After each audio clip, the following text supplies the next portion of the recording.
lovely lady, but I'm saving myself for Francis. That's why I brought him.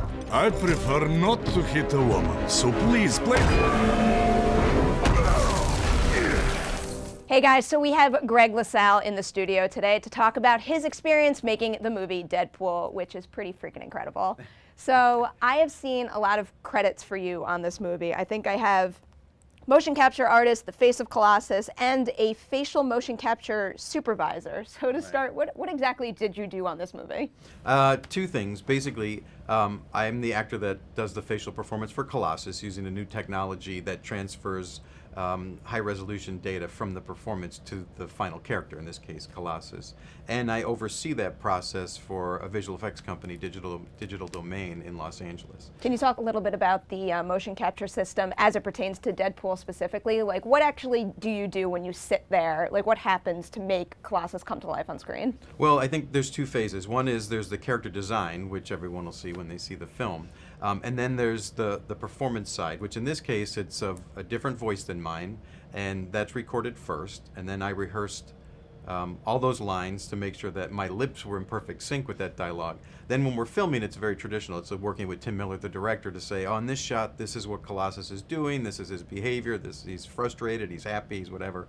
And then doing the performance with those lines for that character. How involved are you with each step of the process in terms of like creating the look of the character, then obviously doing the performance, and then what happens in post-production? Well, in this case, Colossus actually is modeled after a stunt man in Vancouver. So the face is that with some modifications, whatever the director or whatever wanted for that.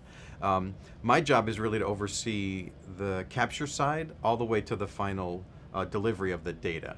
So it's taking the performance, in this case, doing the performance, then taking that data, turning it into scans, transferring it to the data set, and then to the final character. So you have this guy, your facial performance, a voice actor too. How many people in total actually create what we see on screen? I think that's a good question. There's Stefan does the voice. Andre was on set being filling in the body portion of it. There are stunt performers that did the Colossus fight stuff.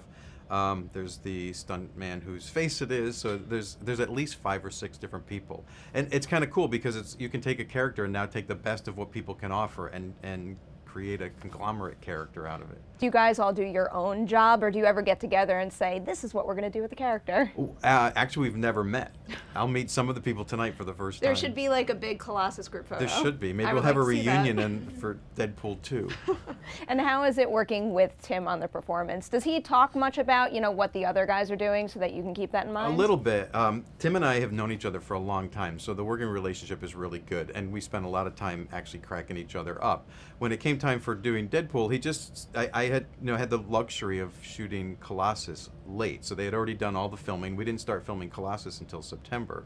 So all the scenes were edited together pretty much already, so I got a good sense of what's going on, and then it's just a conversation with Tim about what, he's really frustrated again, things, the behaviors and what's going on. Do you mean September of 2015? Yeah. That is like an insanely tight deadline, no? And the last shoot was Thanksgiving week.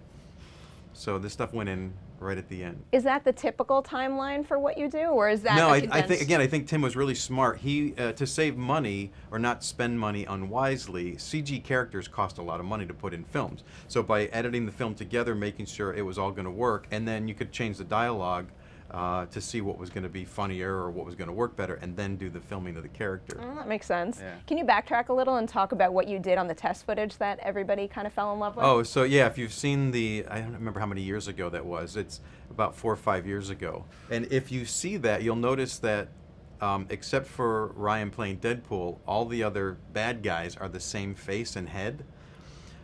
To make it cost effective, we had Tim already had this is a guy that works for him, Darren, who they already had a model of his face and everything. So we brought him in, and then he played all the bad guys using our technology so that we could inexpensively make the test. I can't wait to go back and now look at this and see that. Yeah, there's 4. I think there's 4 guys in the car, which is that's the scene that's in the opening of the film.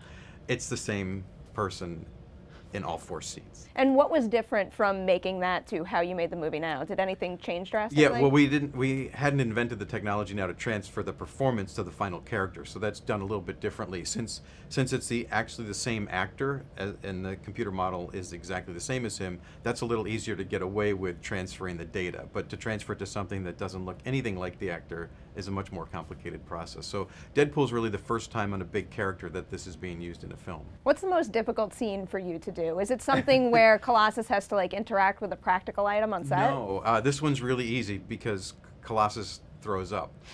And trying to throw up without actually throwing up, because it's a very physical thing, like your whole body, you know, we've all been sick, right? So when you vomit, it's not like you just vomit with your face. It's like your whole body gets involved.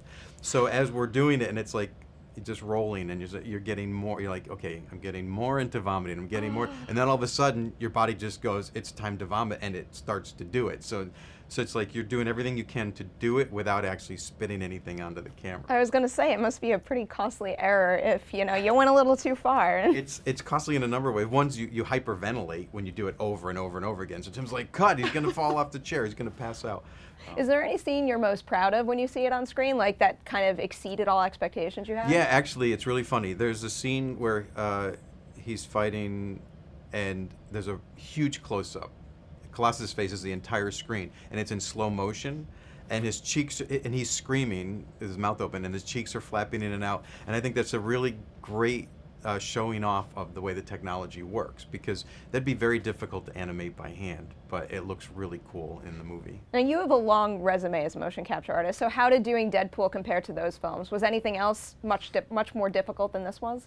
Not really. It's the same system that we've been using for a long time. What's been unique for me is being the actor and having to look at shots, because you know, you hear actors say, well, I don't want to look at myself. And it's true, but in this case, I get to look at both. So it's like I wouldn't look at the footage of me, I get to look at the final character, and it's really interesting to see, oh, look at the way the wrinkles are around the eyes or something, and my friends would call me up and go, oh my God, it's not you, but it's you. We can tell it's you. It's really weird. Can imagine. Actually, specifically one that I honed in on was Gravity. What exactly do you have to do on a movie like that? Well, Gravity was unusual because they had this great cinematographer, and he came up with this method of lighting the film using LED panels that you have like at rock and roll shows. So in Gravity, they captured not just the data, but they also captured with 5 film cameras the textures of George and Sandra's face. So that had to be put back onto their faces. And if you do that, then the eye lines have to be exactly right. So what they did was they built a wall 20 feet high around the capture system, and they rendered the movie from the actor's perspective. So when you're sitting in a chair, you just looked out, and it was like being on this incredible Star Tours ride. You saw the movie rendered from your position so that your eyes would all look in the right place. But it also made you really sick, because a lot of those scenes are like you're flailing around in space. So you can get motion sick really, really quickly. Don't want to vomit on the cameras there either. So what do you think is the next step for this technology? I think what it'll help do is take movies off the shelves for these kinds of characters, because it brings a realism to the performance that I don't think was really possible before. So I think we'll continue to see new characters be played by bigger name actors, because it actually transfers their entire performance. Cue the music. X gon' give it to you. Wait for you to get it on your own. X gon' deliver to you. We can't allow this, Deadpool. I don't have time for your X-Men bull, Colossus. Besides, nobody's getting hurt. That guy was up there before we got here. X gon' give it to you. Yeah, you're way too much dude for me. That's why I brought him. I mean, that's why I brought her? Oh, no, finish your tweet. Go get her, Tiger. Oh, I so pity the dude who pressures her into prom sex. X gon' give it to you.